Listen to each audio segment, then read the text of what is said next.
Say goodbye to your pandas, San Diego. The US and China are in a space race. And more political purging in the Chinese Communist Party. That and more on this week's China News Headlines.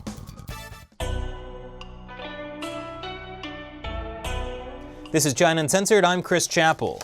This week's China News Headlines. Want to see a giant panda?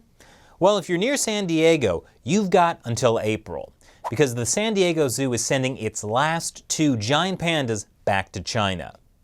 The mom, Bai Yun, and her son, Xiaoli Wu, will leave at the end of April for China. The father already left for China in October.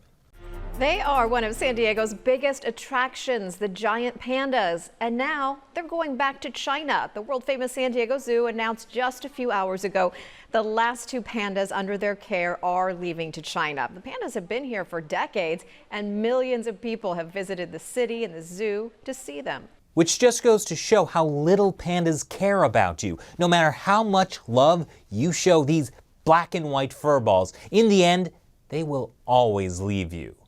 And that's because every panda in the world, regardless of where it's born, legally belongs to China. China rents out pairs of pandas to zoos around the world. According to National Geographic, U.S. zoos have paid $1 million a year. That's not a joke. And if that pair manages to have a baby, the zoo will have to pay the Chinese government an additional $600,000. Fortunately, they don't have babies very often because your average panda has the libido of a 90-year-old nun. What's that, Shelley? That's just a myth? Pandas will have more babies if they like each other? Well, you know what? I don't really care about panda love. The point is, pandas are expensive.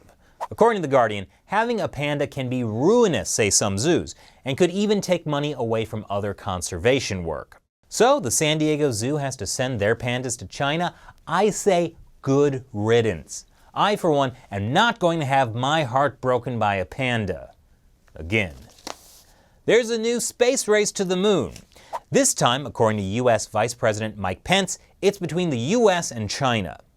Pence said the first woman and the next man on the moon will both be American astronauts launched by American rockets from American soil. That's, of course, completely wrong. Everyone knows that Chang'e accidentally went to the moon thousands of years ago. Say, what's going on with the U.S.-China trade war? It's in the end game. Tom, we're in the end game here. And that's no Dr. Strange. That was the executive vice president and head of international affairs at the U.S. Chamber of Commerce, Myron Brilliant. Wait, Shelley, is that his actual name? Yeah. It's a brilliant comment. Of course, just like the Avengers Endgame, we may still have to wait a while. Experts told CNBC that a trade deal may not come until May or June. June. Yes, I'm sure the Chinese Communist Party will love having the spotlight on trade in early June, which just so happens to be the 30th anniversary of the Tiananmen Square massacre. India has become the 4th country in the world to develop anti-satellite missiles. To explain how it works, they've released this pretty spiffy video. The missile locks onto the incoming satellite.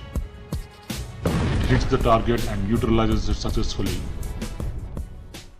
Wow, I'm truly blown away. Now, this certainly ups India's strategic defense capabilities. That's important, since India is one of China's largest regional rivals. But, just so you know, China is totally cool with it. The Chinese Foreign Ministry wrote, "We have noticed reports and hope that each country will uphold peace and tranquility in outer space." Translation, we hope everyone else will uphold peace and tranquility in outer space. The Chinese head of Interpol, Meng Hongwei, went missing in China last year. Now, he's been expelled from the Communist Party and charged with living an extravagant lifestyle that was a serious violation of law and discipline. So, is he being taken down as part of Xi Jinping's anti-corruption campaign? The reality is, Meng had ties to former Chinese leader Jiang Zemin. Jiang is current leader Xi Jinping's arch nemesis, and so Meng was just a pawn in their power struggle. But if Meng gets thrown into a dark hole somewhere, at least he won't be alone, because the former head of China's internet, Lu Wei, is also being thrown into that dark hole. Liu Wei used to be in charge of keeping China's internet sanitized. That is, clear of all those pesky facts that make the Chinese regime look bad. But now, he's been found guilty of taking $5 million in bribes. Does sacking the internet chief mean Xi Jinping will be loosening up control of the internet? Of course not. Liu Wei is also tied to Jiang Zemin.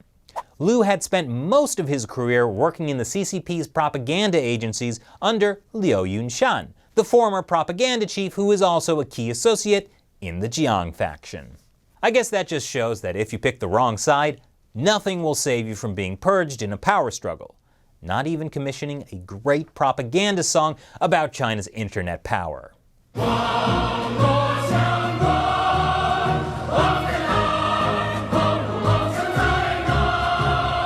An oldie, but a goodie.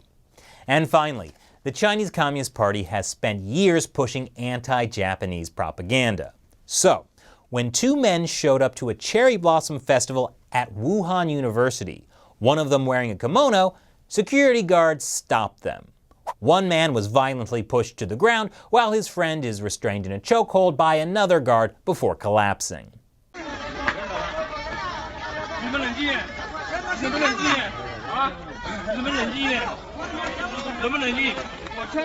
Now, the two men were not Japanese, they were Chinese. And as the guy yells at the end of the clip, he wasn't wearing a kimono. He was wearing an ancient Chinese garment that inspired the kimono. But you know, close enough.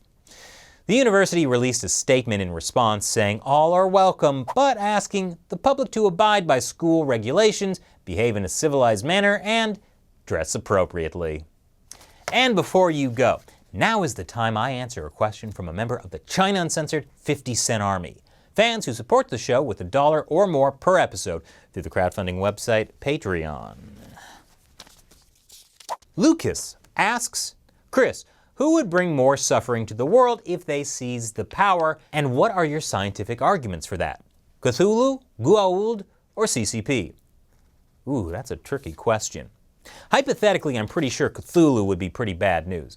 However, since you ask for scientific arguments, I'm going to have to go with the CCP. Why? Well, because the Chinese Communist Party already long ago seized power in China and killed tens of millions of people with total disregard for human life. And so we have real evidence of all the suffering the CCP has caused, whereas Cthulhu and the Goa'uld are still unknowns. Maybe Cthulhu would be a loving caretaker. Thanks for your question, Lucas.